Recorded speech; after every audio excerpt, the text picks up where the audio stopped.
धक्के शिवसेनेने बसवलेले आहेत, त्यामुळे हा का असा मोठा धक्का नाही।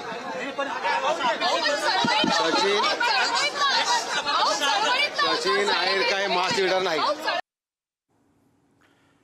ही प्रतिक्रिया दिलेली आहे ठाकरेंच्या शिवसेनेचे आमदार सुनील राऊत यांनी ही प्रतिक्रिया दिलेली आहे। असे अनेक धक्के शिवसेनेने पचवलेले आहेत असं त्यांनी म्हटलेलं आहे। त्यामुळे एक आमदार जाणे ही काही मोठी गोष्ट नाही असं जरी सुनील राऊत म्हणत असले, असं जरी आता पक्षाचे नेते म्हणत असले, अनिल परब स्वतः म्हणालेले आहेत की आता आम्हाला कशाचाही धक्का बसत नाही, असं असलं तरी सुद्धा सचिन अहिर यांचं पक्ष सोडून जाणं हा ठाकरेंच्या शिवसेनेसाठी मोठा धक्का आहे। तर वरळी जो आदित्य ठाकरेंचा युवासेना प्रमुख असलेले आदित्य ठाकरे, शिवसेनेचे नेते असलेले आदित्य ठाकरे, पक्षप्रमुख उद्धव ठाकरे यांचे पुत्र असलेले आदित्य ठाकरे यांचा मतदारसंघ आहे। त्या मतदारसंघामध्ये प्रचंड मोठी पकड असलेले नेते म्हणजे सचिन अहिर आणि सचिन अहिर यांनी आता शिंदेच्या शिवसेनेकडून अर्थात सत्तेतल्या पक्षाकडून उपसभापती पदासाठीचा अर्ज दाखल करणं हा ठाकरेंसाठी, ठाकरेंच्या शिवसेनेसाठी मोठा धक्का मानला जातोय। मागच्या 8 दिवसांमध्ये शिंदेंनी उद्धव ठाकरेंना दिलेला हा दुसरा मोठा धक्का आहे। याआधी 6 खासदार एकनाथ शिंदेंनी उद्धव ठाकरेंकडे एकनाथ शिंदेंकडे गेले आणि आता सचिन अहिर ठाकरेंच्या शिवसेनेचे नेते, विधान परिषदेचे आमदार, ठाकरे कुटुंबियांच्या अत्यंत निकटवर्तीय असे सचिन अहिर यांनी शिंदेच्या शिवसेनेकडून उपसभापती पदासाठी अर्ज दाखल केलेला आहे। तर यावेळी मुख्यमंत्री देवेंद्र फडणवीस यांनी सचिन अहिर यांची पाठ सुद्धा थोपटलेली आहे। यावेळी उपमुख्यमंत्री एकनाथ शिंदे आणि उपमुख्यमंत्री सुनेत्रा पवार सुद्धा उपस्थित होते, अनेक मंत्रिमंडळातले मंत्री सुद्धा उपस्थित होते। अशी दृश्य आपण पुढारी न्यूजच्या टीव्ही स्क्रीनवर पाहतोय। आताच्या क्षणाची राज्याच्या राजकारणातली अत्यंत महत्त्वाची बातमी, मुंबईच्या राजकारणावर मोठा परिणाम घडवेल अशी बातमी। वरळी विधानसभा मतदारसंघ जो आदित्य ठाकरेंचा मतदारसंघ आहे, त्या मतदारसंघात सुद्धा मोठा परिणाम होईल अशी ही बातमी आहे। सचिन अहिर यांनी ठाकरेंच्या शिवसेनेचे विधान परिषदेचे आमदार असलेले सचिन अहिर यांनी शिंदेच्या शिवसेनेकडून आपला उपसभापती पदासाठीचा अर्ज दाखल केलेला आहे आणि अर्ज दाखल करत असतानाची ही दृश्य आपण पाहतो। पुन्हा एकदा जाऊया, आपले प्रतिनिधी पंकज दळवी आपल्या सोबत आहेत। पंकज, काही वेळापूर्वी एक मुद्दा समोर आला, तो तांत्रिक अडचणी काही येऊ शकतात, त्याविषयी थोडं बोलावं लागेल आणि ठाकरेंच्या शिवसेनेसाठी हा कशा प्रकारे मोठा धक्का आहे पंकज?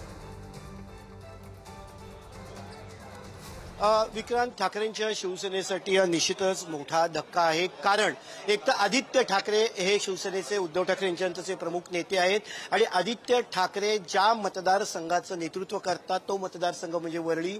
सचिन अहिर हे वरळीमध्ये त्यांचा बेस असलेले नेते आहेत, काडर बेस त्यांचा वरळी आहे। त्यामुळे आदित्य ठाकरे यांची एका अर्थानं निवडणूक प्रक्रियेमध्ये सचिन अहिर ही सपोर्ट सिस्टीम होती। या सचिन अहिर यांची यंत्रणा पूर्णपणे कार्यान्वित झाल्यानंतर आदित्य ठाकरे जे ते निवडून येत होते असं आपण म्हणू शकतो। त्यामुळे सचिन अहिर जाणं हा एक मोठा ठाकरेंना धक्का आहे, आदित्यांना धक्का आहे असं महाविकास आघाडीचे नेते सुद्धा मान्य करतायत। अमिन पटेल यांनी सुद्धा ते मान्य केलं की ठाकरेंना हा धक्का आहे। आता दुसरा प्रश्न असा की कायदेशीर बाबी, आता 2/3 जे आमदार आहेत ते जाणं गरजेचं आहे। प्रवीण दरेकर यांच्याशी जेव्हा आपण बोललो तेव्हा प्रवीण दरेकरांनी म्हटलं की कायदेशीर बाबींचा विचार करूनच या गोष्टी ज्या आहेत त्या केल्या असतील, कारण त्यांनी महत्वाच्या पदासाठीचा अर्ज भरलेला आहे। म्हणजे उपसभापती नुसता प्रवेश करून एक सदस्य म्हणून जर का ते सभागृहात बसणार असते तर गोष्ट तांत्रिकदृष्ट्या कमी गुंतागुंतीची होती। मात्र आता त्यांनी उपसभापती पदाचा अर्ज भरलेला आहे, त्यामुळे तांत्रिकदृष्ट्या ही प्रोसेस गुंतागुंतीची आहे। आपण मगाशी विधिमंडळाचे माजी प्रधान सचिव अनंत कळसे यांचे मत आपण ऐकलं, ते काय म्हणाले? तांत्रिक बाबी आहेत त्या निश्चितच महत्वाच्या आहेत। त्याच्यामुळे सगळ्यात पहिली बाब पेंडिंग आहे ती म्हणजे जेव्हा ते 40 आमदार फुटले तेव्हाची गोष्ट आहे। त्याच्यानंतर दुसरी केस आहे ती 6 आमदारांची, ती गोष्ट पेंडिंग आहे। त्याच्यानंतर पुढची जी आता पुन्हा ही तिसरी गोष्ट आली, म्हणजे एक केस पेंडिंग असताना अजून 2 केसेस विक्रांत पेंडिंग आहेत आणि असं असताना तिसरी केस जी आहे ती समोर आलेली आहे। आपण पुन्हा एकदा विधिमंडळ परिसरातली दृश्य दाखवूया। विधिमंडळ परिसरामध्ये कशा पद्धतीचं वातावरण आहे। काही वेळापूर्वी इथे शांतता होती, नियमित कामकाज जे आहे ते सुरू असेल अशी शक्यता होती। मात्र त्याच्यानंतर अचानक सचिन अहिर यांची ही बातमी समोर आली आणि प्रचंड गोंधळ, धावपळ विधिमंडळ परिसरात सुरू झाली। इकडचे सुरक्षा रक्षक आहेत त्यांच्यावरचा सुद्धा ताण याच्यानंतर वाढला, कारण प्रसिद्धी माध्यमांनी प्रचंड इथे गर्दी झाली। आपल्यासोबत आपण बोलण्याचा प्रयत्न महाविकास काय ताई सचिन अहिर यांची आता आत्महत्या जरा चालू आहे ते मला आपण महाविकास आघाडीच्या काही नेत्यांशी बोलण्याचा प्रयत्न करतोय पण ती लोक फार या विषयावरती बोलत नाहीयेत. तर विक्रांत आपण तांत्रिक बाबींवरती बोलत होतो. 2/3 आमदार जे आहेत ते येणं गरजेचं असतं. विधान परिषदेचे 5 आमदार आहेत त्यामुळे कशा पद्धतीने या तांत्रिक बाबी पूर्ण करणार हे महत्वाचं असणार आहे. आपण थेट विधिमंडळाच्या परिसरातनं त्याची दृश्य बघतोय. वेगवेगळे सदस्य आहेत. काही सदस्य आत्ता येत आहेत. त्यांना याबाबतची माहिती नाहीये. मात्र अनेक सदस्य जे आहेत ते याच्यावरती बोलणं टाळतायत. स्वतः एकनाथ शिंदे यांनी 2 वाजता बाळासाहेब भवन येथे पत्रकार परिषदेचं आयोजन जे आहे ते केलेलं आहे आणि त्याच्यानंतर अनेक गोष्टी ज्या आहेत नाही मी मागे देखील म्हणालो आदित्य ठाकरे साहेब हे 10 मिनिटांमध्ये येणार आहेत. हे पक्षाच्या वतीने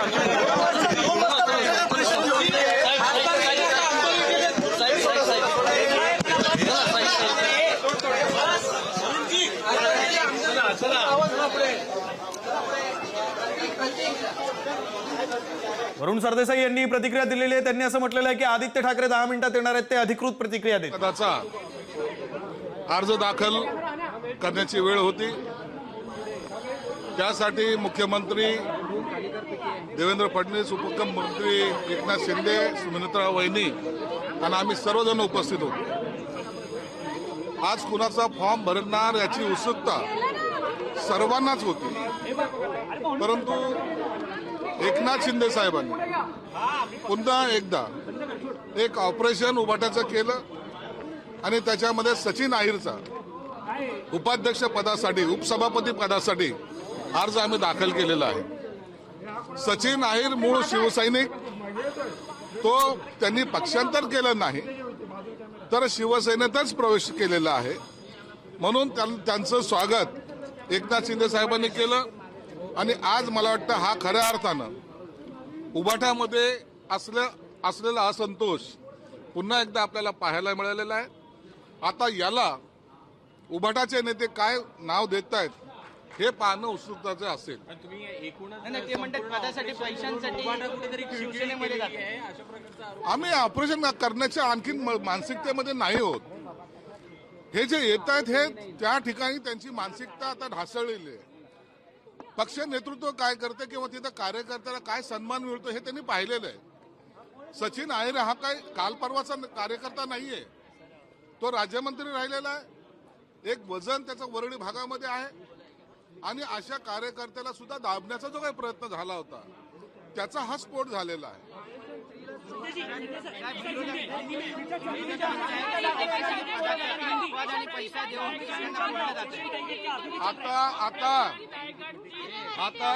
आता याच्यामध्ये आम्हाला हे ऐकायचंय की सचिन अहिरला या पक्षामध्ये येण्यासाठी काय ऑफर दिल्या, त्याच्यावर काय टीका होते, सचिन अहिर विकला गेला असं म्हणतील का, या सगळ्या गोष्टीचं उत्तर आम्हाला उभं टाकून अपेक्षित आहे. एक कार्यकर्ता म्हणून सचिन अहिरची असलेली इमेज आपल्याला सर्वांना माहिती आहे.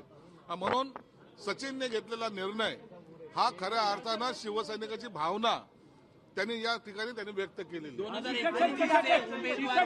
मनीषा कायंदे